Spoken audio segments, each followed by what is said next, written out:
Good evening प्यारे साथियों, स्वागत है आप सभी का अपने चैनल वेक्टर ऑनलाइन क्लासेस में। तो कैसे हैं आप लोग? उम्मीद करते हैं बहुत बढ़िया होंगे। और सब लोग आज जल्दी जल्दी ग्रुप में जुड़ भी चुके हैं। क्या बात है, लगभग लोग आ चुके हैं पहले से ही। अभिषेक यादव, राकेश, प्रहलाद, मयंक, तबरेज, सचिन, सब लोग आ चुके हैं। कैसे हैं आप लोग? बढ़िया है ना? चलिए, एकदम झकास। अब थोड़ा सा चेक कर लीजिए कि साउंड कैसा है। साउंड चेक कर लीजिए आप लोग। चलिए, सब लोग आ चुके हैं, बहुत अच्छा।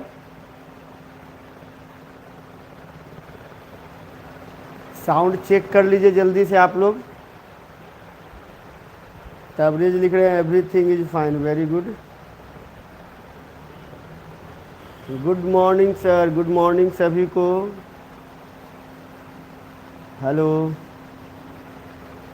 Late there be a poetry. वाह, आते आते पोएट्री।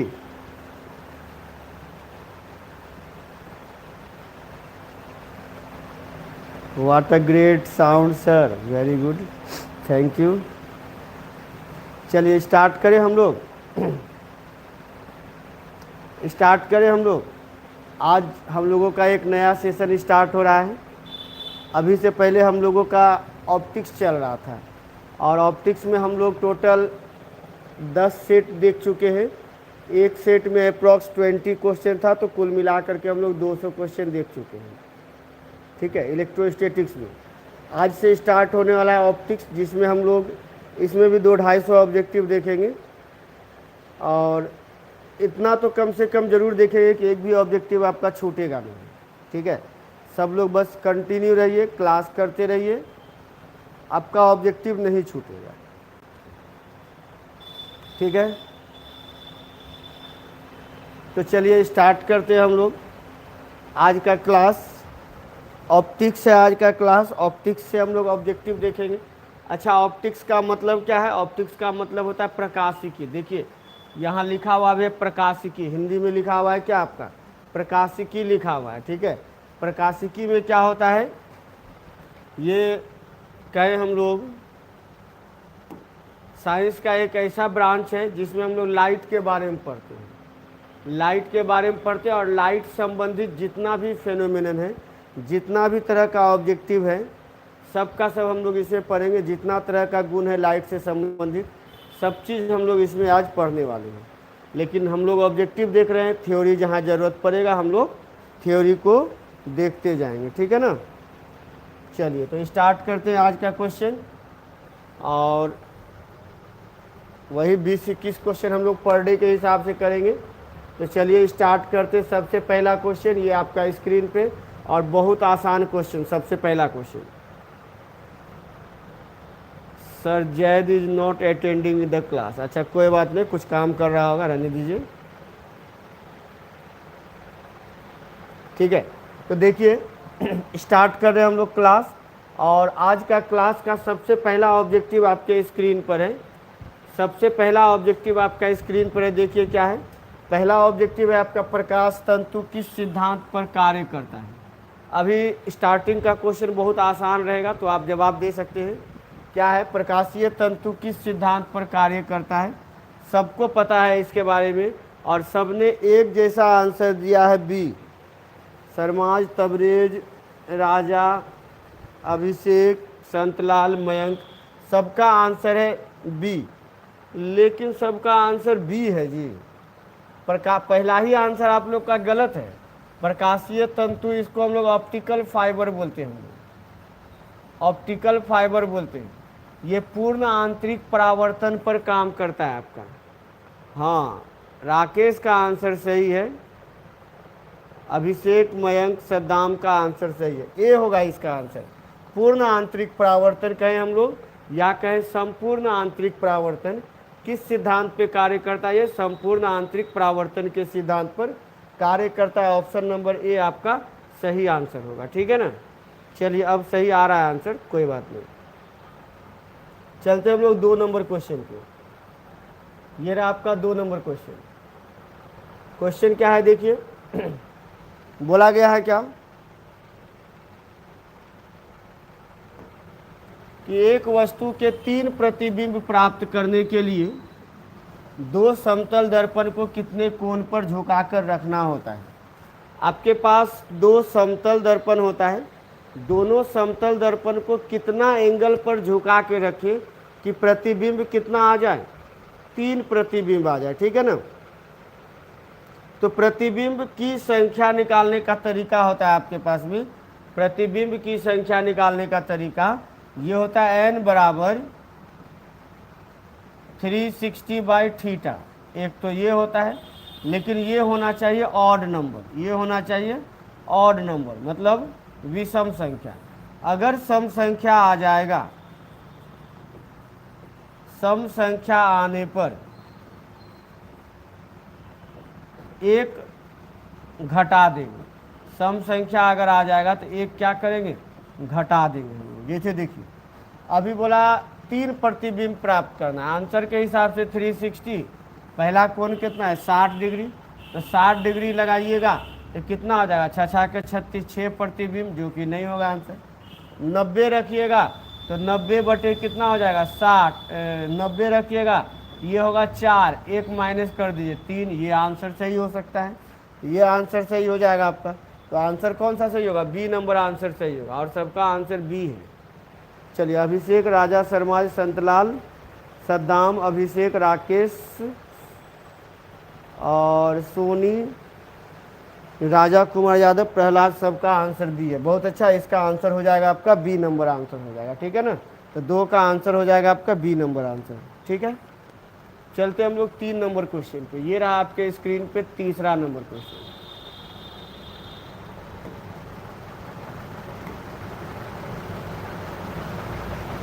देखिए तीसरा नंबर क्वेश्चन क्या बोल रहा है, बोल रहा है किस दर्पण में वस्तु का प्रतिबिंब हमेशा छोटा बनता है एवं आभासी दिखाई देता है। बताइएगा, 3 का जवाब दीजिएगा, 3 नंबर लिख के तब जवाब दीजिए कि 3 का आंसर क्या है।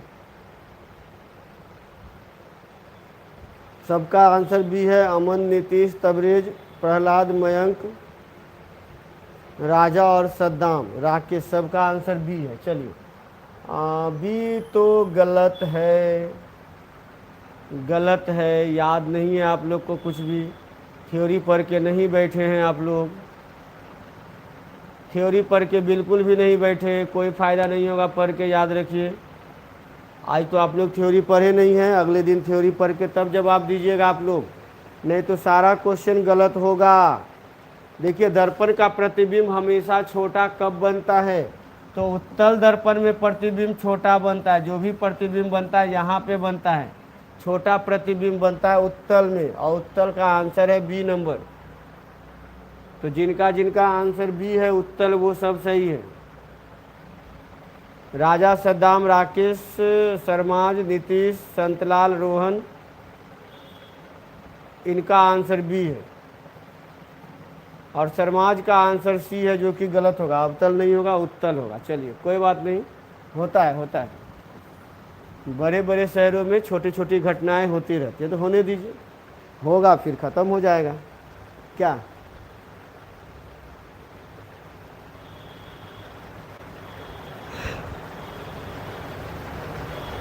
आगे बढ़े, चलिए आते हैं 4 नंबर क्वेश्चन पे। नींद आ रहा है लेकिन 4 नंबर क्वेश्चन आपके स्क्रीन पे, ये रहा आपका 4 नंबर क्वेश्चन।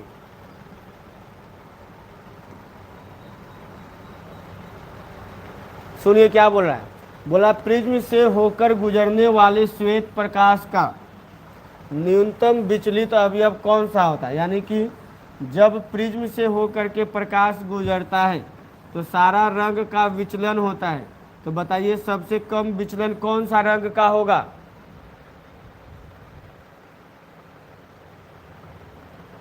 हाँ आज थोड़ा सा लग रहा है, क्योंकि क्लास शाम वाला क्लास नहीं हो पाया है बारिश के कारण, तो अब लग रहा है कि थोड़ा सा कि बैठे बैठे अब नींद आने लगा था। खैर कोई बात नहीं, आप लोग जुड़ गए हैं, अब नींद खत्म हो गया है। सबका आंसर ये है, सद्दाम, अनुराग, मयंक, राजा, सोनी, नीतीश, राजा कुमार यादव, सबका आंसर ही है, बिल्कुल सही है। सबसे कम विचलन किसका होगा? लाल रंग का। सबसे अधिक तरंगदैर्घ्य किसका होगा? लाल रंग का होगा। ठीक है, लाल रंग का तरंगदैर्घ्य अधिक होगा और विचलन सबसे कम होगा, तो इसका आंसर हो जाएगा ए नंबर। आंसर 4 का हो जाएगा ए नंबर। ठीक है ना। चलते 5 नंबर क्वेश्चन। चलिए 5 नंबर क्वेश्चन आपके स्क्रीन पे आ चुका है। क्या है सुनिए। बोला जा रहा है क्या कि दो डायोप्टर एवं -3.5 डायोप्टर के दो लेंस संपर्क में रखा गया है, तो संयोग की क्षमता कितनी होगी? दो गो लेंस है, दोनों को संपर्क में रखा गया है। एक का क्षमता है 2 डायोप्टर, एक का है -3.5। दोनों का क्षमता दिया है, P1 दिया है और P2 दिया है। बताइए इसका क्षमता कितना होगा? जो जब दोनों को कंबाइन करेंगे तो क्षमता कितना होगा? 5 का।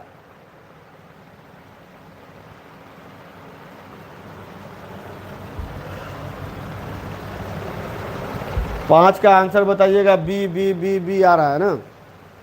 तबरेज, अमन, राजा, सद्दाम, सबका आंसर बी है। राजा कुमार यादव। देखिए बी है तो शायद सही होगा। होता है आपके पास पावर का फॉर्मूला होता है P1 + P2। पहला पावर कितना है? 2 और दूसरा पावर कितना है? -3.5। दोनों को मिला देंगे बचेगा -1.5। -1.5 that means option number B आपका सही है। 5 का आंसर हो जाएगा बी।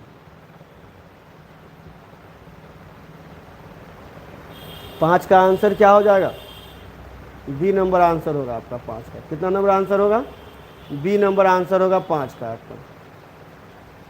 अच्छा, आज ग्रुप वाला वीडियो का लिंक हम नहीं भेजे ग्रुप में। हो सकता है कुछ लोग इसके कारण नहीं जुड़े हों। क्या में भी कुछ लोग नहीं जुड़ा हो, क्योंकि हम ग्रुप में आज मैसेज नहीं कर पाए थे। आप लोग ग्रुप में मैसेज कर दीजिए। जो भी ग्रुप है आपका, जिस ग्रुप से भी आप जुड़े हुए हैं, मतलब अगर आप करेंट बैच का ग्रुप में है या पहले वाला ग्रुप में है तो मैसेज कर दीजिए। अच्छा, मयंक मैसेज कर चुका था, मयंक भी कर चुका है, सरमाज भी मैसेज कर चुका है। अच्छा अच्छा, चलिए बहुत अच्छा।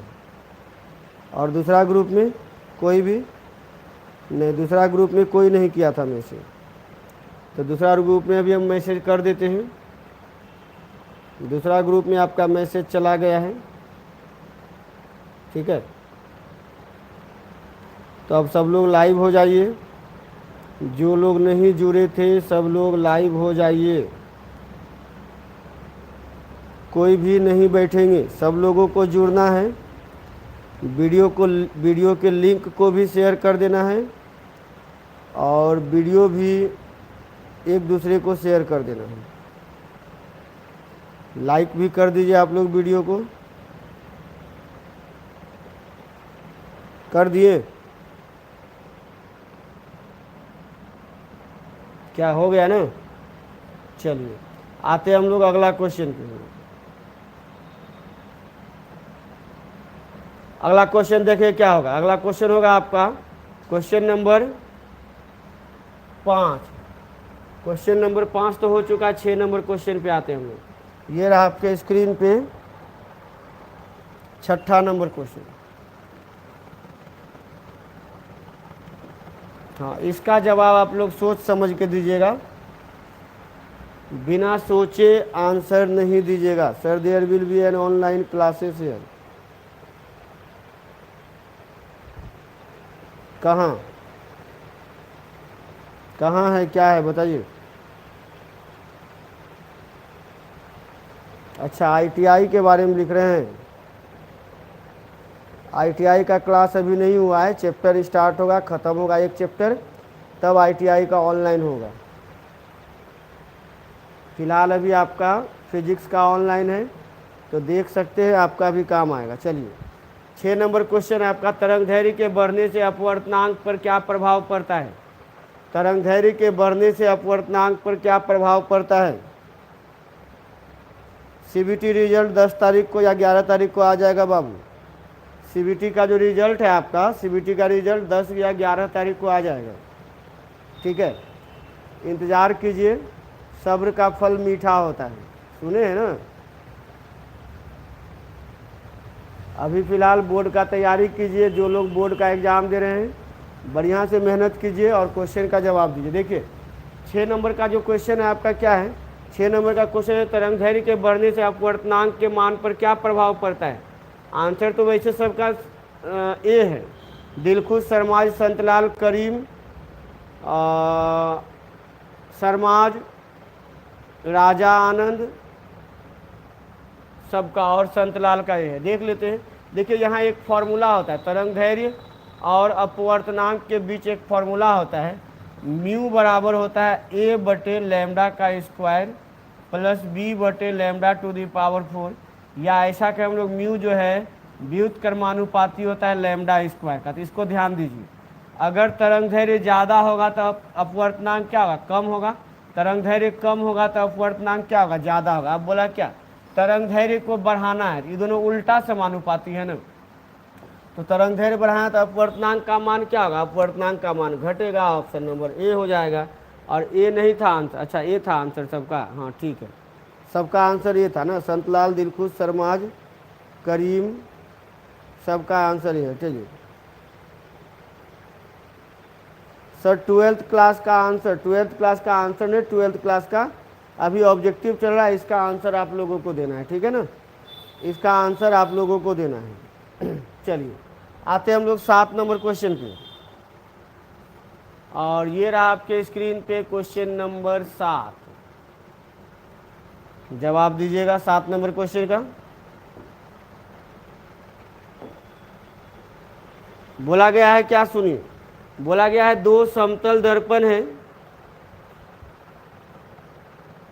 Sir, there any app for this channel class. Sir हाँ ऐप है, लेकिन ऐप पे अभी हम लोग क्लास नहीं चला रहे, अभी सारा क्लास हम लोग यूट्यूब पे ही चला रहे हैं। अभी हम लोग क्लास अभी आपका यूट्यूब पर ही चल रहा है, ऐप पर अभी हम लोग क्लास नहीं चला रहे हैं।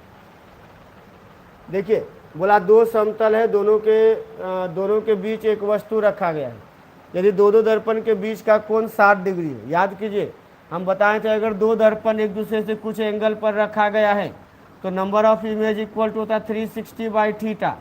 तो 360 थीटा कितना दिया है, 60 डिग्री, तो कितना हो जाएगा 6 गो। बताए थे अगर इवन नंबर ऑफ इमेज रहे तो 1 माइनस कर दिए तो कितना बचा, 5 गो इमेज यहाँ पर बनेगा, 5 इमेज, यानी ऑप्शन नंबर सी। और सबका आंसर सी था, संतलाल, अमन, करीम, मयंक, सद्दाम, इनका आंसर सी था, लेकिन सद्दाम का आंसर डी था जो कि गलत है। सरमाज का भी आंसर सी है, तबरेज का भी सी है। चलिए सी वाला आंसर सही है आपका।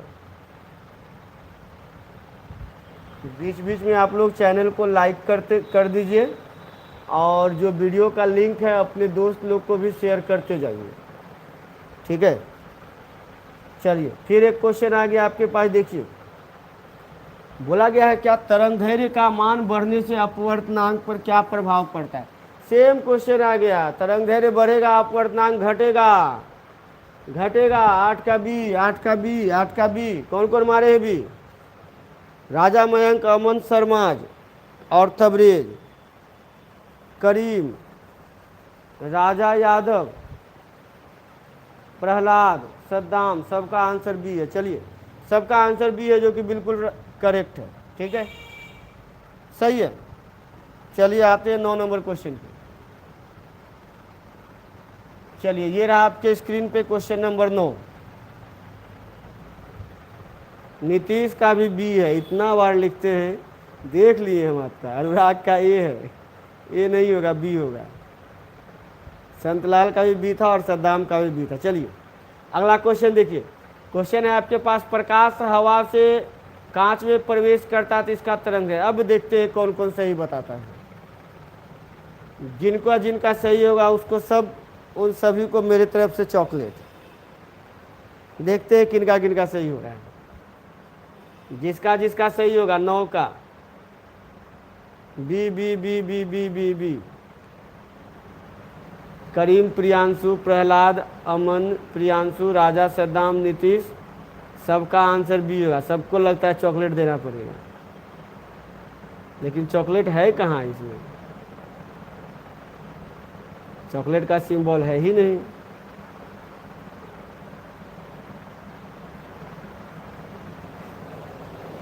चॉकलेट कहाँ से लाएंगे बताइए?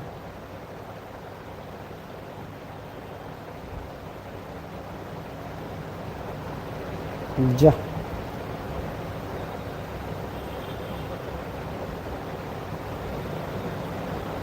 चलिए चॉकलेट आपका उधार रह गया।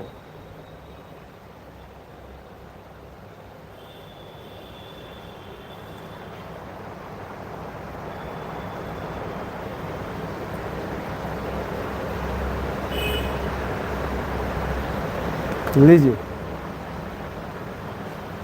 चलिए देखते हैं। अनुराग लिख रहे हैं सर ऑफलाइन क्लास में। वाह, ऑफलाइन में भी लीजिएगा आप लोग। प्रियांशु लिख रहे हैं सर शायरी। अच्छा ठीक है, सब होगा सब होगा। देखिए, प्रकाश जब हवा से कांच में प्रवेश करता है, हवा से कहाँ प्रवेश कर रहा है? कांच में प्रवेश कर रहा है। हवा से कांच में, ध्यान दीजिए, हवा से कांच में अपवर्तनांक किसका ज़्यादा? कांच का ज़्यादा, ठीक है। तो तरंग धैर्य देखो, अपवर्तनांक व्युत्क्रमानुपाती होता है किसका? अपवर्तनांक व्युत्क्रमानुपाती होता है तरंग धैर्य के स्क्वायर का। अब बोला हवा से कांच में जा रहा है, तो तरंग धैर्य क्या हो रहा है? बढ़ रहा है। तरंग धैर्य क्या हो रहा है? हवा में कम तरंग धैर्य, सॉरी अपवर्तनांक, हवा का अपवर्तनांक कम होता है और कांच का अपवर्तनांक ज़्यादा होता है। अपवर्तनांक का बढ़ रहा है अपवर्तनांक का मान, तो तरंग धैर्य का मान घटना चाहिए। तो 9 का आंसर होगा बी। तो किनका किनका आंसर बी था? जब तक सबका बी नहीं रहेगा तो हम कैसे बोलेंगे? सबका बी है।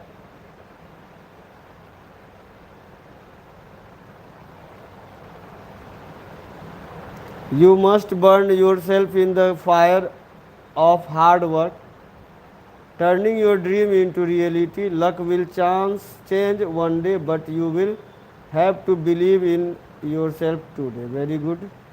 अच्छा बात है, अपने आप पे बिलीव रखिए, आपका ड्रीम एक दिन ज़रूर पूरा होगा। Process of filling of the CTI form after completing ITI। हाँ, पहले फॉर्म आएगा तब तो। फॉर्म आ चुका है क्या? फॉर्म आ गया है तो भराएगा। प्रोसेस क्या है? फॉर्म आएगा, फॉर्म भरना है आपको, सारा पेपर लेके जाना है और फॉर्म भर देना है। चलिए देखेंगे, बात करेंगे उस पर भी हम लोग। आते हैं 10 नंबर क्वेश्चन पे हम लोग। ये रहा क्वेश्चन नंबर 10। प्रकाश की किरण विचलित नहीं होती है, बताइए। 10 नंबर क्वेश्चन का जवाब दीजिएगा। 10 नंबर क्वेश्चन का जवाब दीजिएगा। बोला जा रहा है प्रकाश की किरण विचलित नहीं होती है। कब? जब समतल दर्पण से लंबवत परावर्तित होती है, समतल दर्पण से तिरछी परावर्तित होती है, प्रिज्म से होकर निकलती है और आयताकार स्लैब को समांतर सतहों पर अपवर्तित होकर निकलती है। देखिए विचलन नहीं, यहाँ विचलन नहीं होगा। कब? समतल दर्पण में जब लाइट सीधे आएगा तो इसी दिशा में फिर वापस आ जाएगा, तो यहाँ पर विचलन नहीं होगा। समतल दर्पण में जब सीधा जाएगा तब। तो 10 का ए हो जाएगा। आंसर है सबका ए क्या?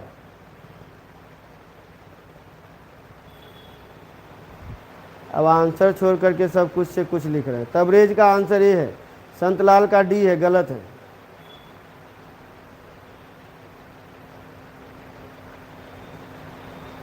करीम का भी आंसर ए है, संतलाल डी।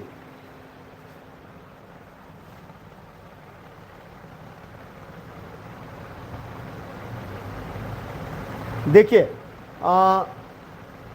यहाँ आंसर आपका डी भी हो सकता है, कुछ लोगों का आंसर डी है। Sir they come look and go away, the time for chemistry is here. कोई बात नहीं, जो सही लग रहा है वो कर सकते हैं, कोई दिक्कत नहीं है, ठीक है। चलिए नीतीश का ए है। देखिए इसका आंसर जो है ना डी भी होगा। कैसे होगा बताते हैं। जब आपका समतल मोटा कांच से होकर के प्रकाश गुजरता है ना, तो वो लाइट भी वैसे ही वापस रहे। जैसे मान लीजिए यहाँ से लाइट गुजरा, यहाँ से विचलन हुआ, लेकिन इसके बाद फिर ऐसे ही निकल जाएगा, इसी के सीध में निकल जाएगा, तो विचलन यहाँ भी नहीं होगा। ठीक है, तो ये भी आंसर हो सकता है आपका। और ये ऐसे तो आंसर ये दिया है, लेकिन ये भी हो सकता है अगर, लेकिन ऑप्शन में आपका दोनों में कोई एक रहेगा।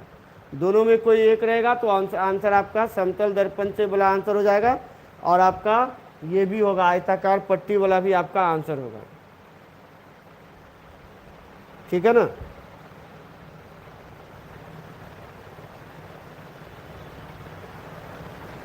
चलिए आगे बढ़ते हैं हम लोग 11 नंबर क्वेश्चन में। ये रहा आपके स्क्रीन पे 11 नंबर क्वेश्चन। बहुत अच्छा क्वेश्चन है, अभी बताए थे इस टाइप का क्वेश्चन। जवाब दीजिएगा, जवाब दीजिएगा क्वेश्चन नंबर 11 का। Today time for search name. Rakesh क्या लिख रहे हैं, राजा रे, मतलब राजा आनंद ए, सद्दाम ए, तबरेज ए। चलिए सही है, सही है। देखिए यहाँ बताए थे, यहाँ पर आपके पास क्या दिया है, पावर दिया, एक P1 दिया, एक P2 दिया है। P1 का वैल्यू है -1.5, P2 का वैल्यू है 2.5। अब P1 प्लस P2 का बात करेंगे तो P1 का वैल्यू -1.5 प्लस 2.5, तो घट के बच जाएगा 1। तो 1 वाला आंसर यानी 11 का ए नंबर आंसर होगा। और सबका आंसर ए है भी। नहीं, पीडीएफ का ऑप्शन नहीं है अपने बोर्ड में। पीडीएफ का ऑप्शन नहीं है मेरे बोर्ड में, इसलिए हम पीडीएफ नहीं दे सकते हैं। या कुछ सेटिंग्स होगा जो कि हम कर सकें, क्योंकि जैसे ही हम कुछ करते हैं तो ये अपने आप ख़त्म हो जाता है, बार बार इरेज करना पड़ता। पीडीएफ का ऑप्शन नहीं है मेरे पास में।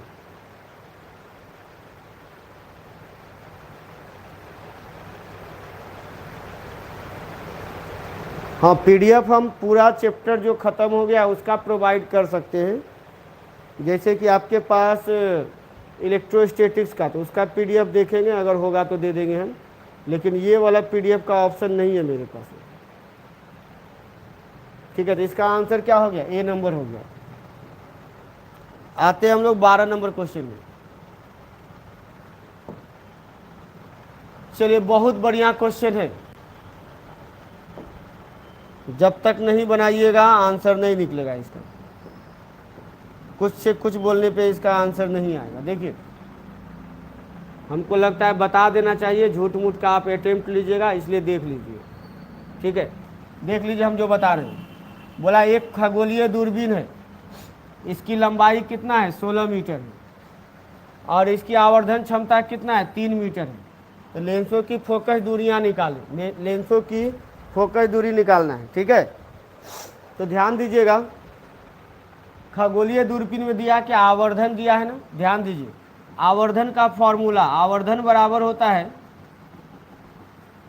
FO/FE। आवर्धन का फॉर्मूला होता है FO/FE। तो ध्यान दीजिए, आवर्धन 3 है, बाकी कुछ नहीं दिया है। FO/FE equal to 3। ये FE इधर गुना हो जाएगा, तो 3 के साथ FE हो जाएगा, बराबर FO हो जाएगा। तो FO बराबर क्या हो गया, 3 गुना FE हो गया आपके पास। ठीक है, चलिए इसके बाद खगोलीय दूरदर्शी की लंबाई FO प्लस FE होता है। दूरदर्शी की लंबाई FO प्लस FE बराबर L, और लंबाई दिया है 16 मीटर। तो 16 मीटर बराबर FO का मान तो रहने देंगे, लेकिन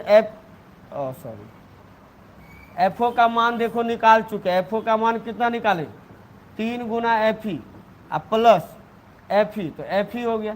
FE और 3 FE कितना आ गया, 4 FE बराबर 16। तो FE बराबर कितना हो जाएगा, 4। FE का मान कितना हो जाएगा, 4। क्या पूछा है, तो लेंसों की फोकस दूरियां। अच्छा, एक अगर 4 है, एक अगर 4 है तो दूसरा कितना होगा, 12 होगा। दोनों मिला के कितना था, दोनों मिला के था आपका 16। एक अगर 4 है तो दूसरा क्या हो जाएगा, 12। तो 4 12 4 12 का ऑप्शन नंबर ए है, तो 12 का आंसर हो जाएगा ए नंबर आंसर। ए नंबर आया है कुछ लोगों का, प्रियांशु का और मयंक का ए है भी, संतलाल, राजा, सद्दाम, इनका भी आंसर ए है। चलिए जिनका जिनका आंसर ए है बिल्कुल सही है, बहुत अच्छा, सही है एकदम, बिल्कुल सही है। चलिए आते हैं हम लोग 13 नंबर क्वेश्चन पे। ये रहा आपका स्क्रीन पे 13 नंबर क्वेश्चन। जवाब दीजिए, बहुत आसान क्वेश्चन है। 13 नंबर क्वेश्चन बहुत आसान है।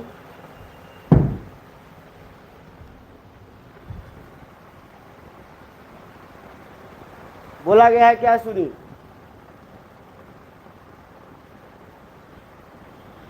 एक गोलीय दर्पण को पानी में डुबोया जाता है, तो इसकी फोकस दूरी क्या होगी। देखिए, गोलीय दर्पण को पानी में डुबाइए, किरोसिन में डुबाइए, जहां भी डुबाना है, इसका फोकस दूरी पर कोई प्रभाव नहीं पड़ेगा। यानी 13 का ऑप्शन नंबर सी हो जाएगा आपका। कुछ का आंसर है प्रियांशु, राजा, मयंक, संतलाल, सद्दाम, इनका आंसर सी है भी, तो ये बिल्कुल सही आंसर है। इसका आंसर क्या हो जाएगा, सी नंबर हो जाएगा आपका, ठीक है ना। आंसर हो जाएगा इसका सी नंबर आंसर हो जाएगा। 14 नंबर क्वेश्चन सुनिए। बोला गया है जब लाल फूल को किसी हरे रंग के टुकड़े में, कांच के टुकड़े में देखा जाता है तो लाल रंग का फूल कैसा प्रतीत होगा। ध्यान दीजिए,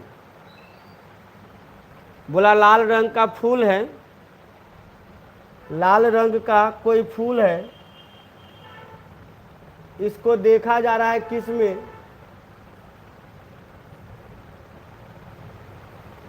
तो बोला लाल रंग के फूल को हरे रंग के कांच के टुकड़े में देखा जाता है। ध्यान दीजिएगा, यहां पर काम करता है परावर्तन पर। जो प्रकाश किसी चीज से, किसी वस्तु से टकरा के वापस आएगा, उसी के कारण वस्तु का कलर हमको दिखाई देगा। जैसे मान लीजिए ये वाइट कलर है, इस पर वाइट लाइट पड़ रहा है, तो ये क्या करेगा, ये वाइट लाइट को रिफ्लेक्ट कर देता है, जिसके कारण वाइट दिखता है। अब वाइट में देखिए, ध्यान दीजिए, अगर ये वाइट कलर है, इसमें कौन कौन सा कलर है, सब कलर है, रेड, ग्रीन, ब्लू, सब है ना। अब जब इसको ब्लू कलर से हम लोग देखेंगे, जैसे मान लीजिए इसको हम लोग, यानी इसको अगर हम लोग ब्लू कलर में देखेंगे, तो ये वाइट वाला कैसा दिखाई देगा, ब्लू दिखाई देगा ना। हुआ क्या, जब ब्लू कलर इसके ऊपर पड़ा, जब ब्लू कलर इस वाइट लाइट पर पड़ा, तो वाइट के पास सारा कलर था, ये क्या किया, सबको उसमें से सब कलर था, या ब्लू इसको दिए तो ब्लू को ये परावर्तित कर दिया, ब्लू को क्या किया, ये परावर्तित कर दिया। तो जो कलर परावर्तित होता है वही कलर दिखाई देता है, और अगर वो कलर नहीं है उसके पास तो उसको अवशोषित कर लेगा। अब ध्यान दीजिए, फूल का रंग कैसा है, लाल, फूल का रंग कैसा है, लाल, फूल का रंग है कैसा, लाल रंग का फूल है, ये देखिए लाल रंग का फूल है। अब इसको क्या किया, हरा रंग के प्रकाश से देखा गया, इसको देखा गया हरा रंग के प्रकाश में, इसको हरा रंग के प्रकाश में देखा गया। जब हरा रंग इस पे पड़ा तो बताइए ये क्या करेगा, आकर्षित कर लेगा ना, हरा रंग को आकर्षित कर लेगा। जब रंग को कोई रंग परावर्तित नहीं करेगा तो उस समय ये कैसा दिखाई देगा, ब्लैक। अगर किसी तरह का परावर्तन, कोई कलर नहीं हो रहा है, तो वो कैसा कलर दिखाई देगा, ब्लैक देखा। तो यहाँ पर कैसा हो जाएगा, काला कलर दिखाई देगा, यानी ऑप्शन नंबर डी हो जाएगा। 14 का ऑप्शन नंबर डी हो जाएगा, ठीक है भी कुछ आंसर सही, जैसे संतलाल, प्रियांशु, इनका आंसर सही है, ठीक है। चलते हम लोग अगला क्वेश्चन में, 15 नंबर क्वेश्चन, ध्यान दीजिए। अब तो सबका जवाब आएगा, सारा सही सही भी आ रहा है, सबका जवाब अब सही सही भी आएगा। लेंस की शक्ति का मात्रक क्या होता है, लेंस की शक्ति का मात्रक होता है लैम्डा, कैंडेला, डायोप्टर और वाट। क्या होता है बताइए, सबका आंसर सी है। चलिए अब सब सही होगा, अब सब सही होगा। मयंक, प्रियांशु, संतलाल, अमन, शर्माज, सबका आंसर क्या आ रहा है, सी। बिल्कुल, लेंस की शक्ति का मात्रक क्या होता है, डायोप्टर होता है। 15 का आपका क्या हो जाएगा, सी हो जाएगा। 16 नंबर क्वेश्चन, ये रहा 16 नंबर क्वेश्चन आपके स्क्रीन पे। थक गए आप लोग?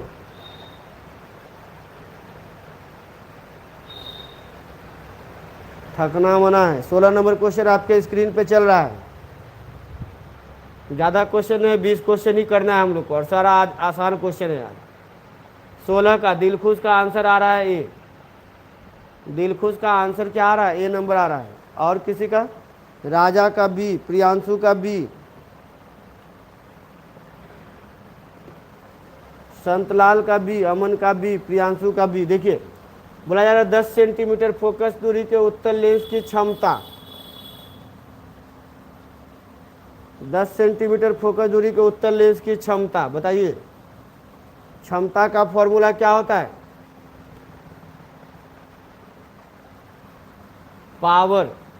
पावर का फॉर्मूला होता है 1/f।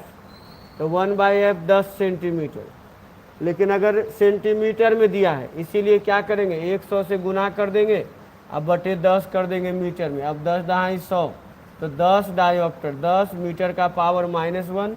अब मीटर का पावर -1 को हम लोग क्या कहते हैं? डायोप्टर। इसका आंसर हो जाएगा 10 डायोप्टर। ऑप्शन नंबर कौन सा लेंस है जी? उत्तर लेंस है, तो पॉजिटिव होगा। ये वाला आंसर हो जाएगा 16 का बी नंबर आंसर हो जाएगा।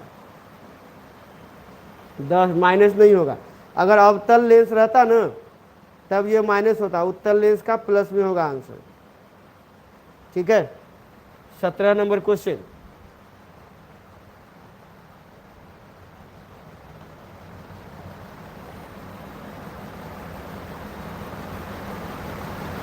चलिए ये रहा 17 नंबर क्वेश्चन। 17 नंबर क्वेश्चन आपके स्क्रीन पे, बहुत आसान क्वेश्चन। क्या है देखिए,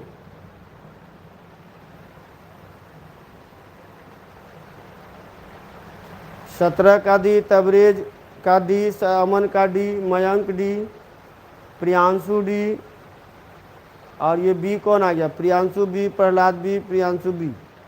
क्या बोला? प्रिज्म से होकर गुजरने वाले श्वेत प्रकाश का माध्य विचलित रंग तरंगदैर्घ्य के हिसाब से कौन होता है? तो तरंगदैर्घ्य के हिसाब से माध्य रंग पीला होता है, हमने आपको बताया है माध्य रंग पीला होता है। डी नंबर होगा आंसर। राजा का आंसर सही है, संतलाल का सही है, सरमाज, मयंक, इनका आंसर डी है, जो कि बिल्कुल सही आंसर है। ठीक है ना, आंसर सही है, डी होगा इसका। चलिए 18 नंबर क्वेश्चन,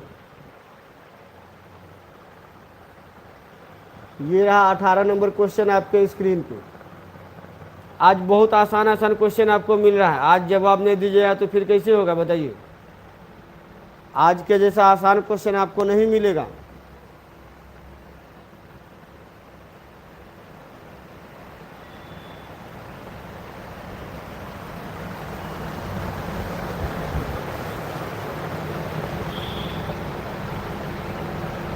किस तरंग का तरंगदैर्घ्य सबसे कम होता है?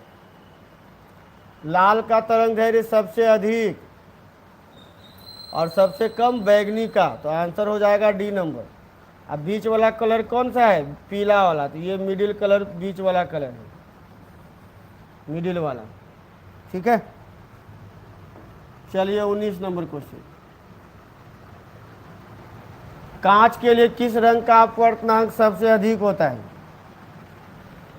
अपवर्तनांक सबसे अधिक किस रंग का होगा? तो देखिए अपवर्तनांक और तरंगदैर्घ्य में रिलेशन क्या है कि म्यू का मान अपवर्तनांक का जो मान होता है ना, लैम्डा के स्क्वायर के समानुपाती होता है।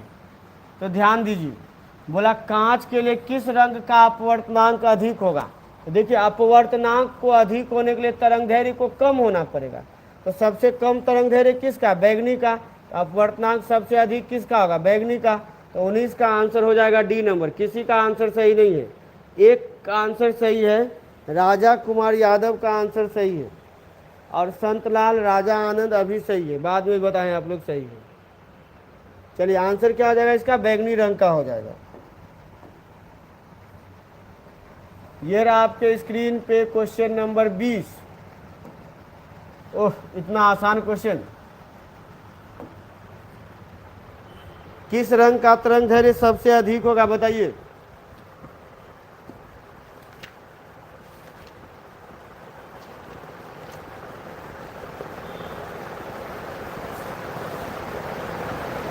तरंग दैर्घ्य सबसे अधिक किस रंग का होगा।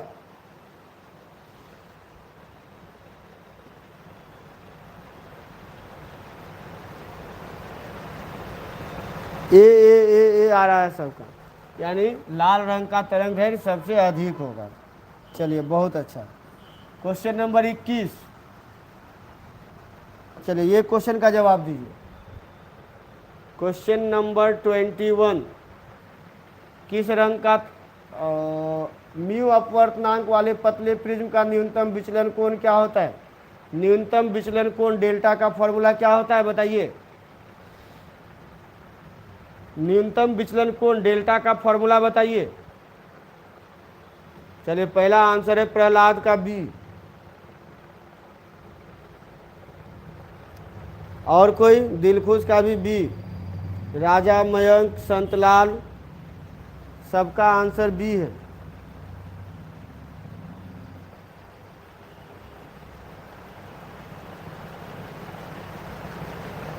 अभिराज, अमन, राजा, सबका आंसर बी है, सही है।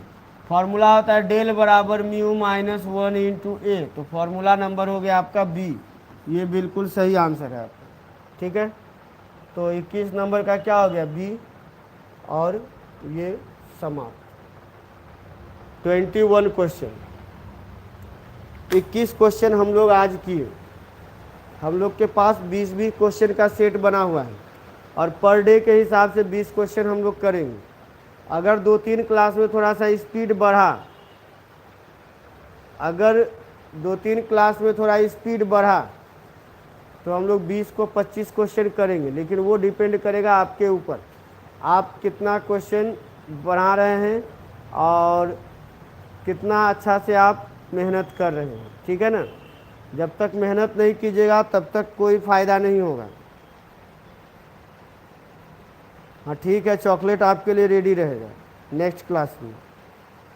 हाँ क्वेश्चन बढ़ाएंगे, 30 क्वेश्चन हम लोग करेंगे। समय आ रहा है जब हम लोग क्वेश्चन का संख्या कर देंगे 30। चलिए ठीक है ना। तो इसी के साथ आज का क्लास समाप्त होता है। देखिए बोला जाता है क्या, आंखों में नींद बहुत है पर सोना नहीं है। अर्ज किया है, आंखों में नींद बहुत है पर सोना नहीं है, यही समय है कुछ कर दिखाने का मेरे दोस्त, खोना नहीं। ठीक है ना। तो एक छोटा सा लाइन था लेकिन बहुत इम्पोर्टेंट लाइन था कि आंखों में नींद है पर सोना नहीं है, आंखों में नींद बहुत है पर सोना नहीं है, यही वक्त है कुछ कर दिखाने का मेरे दोस्त, इसलिए इस वक्त को खोना नहीं है। ठीक है ना। चलिए इसी के साथ आज का क्लास हम लोग समाप्त करते हैं। मिलते हैं अगले क्लास में हम लोग। Good night.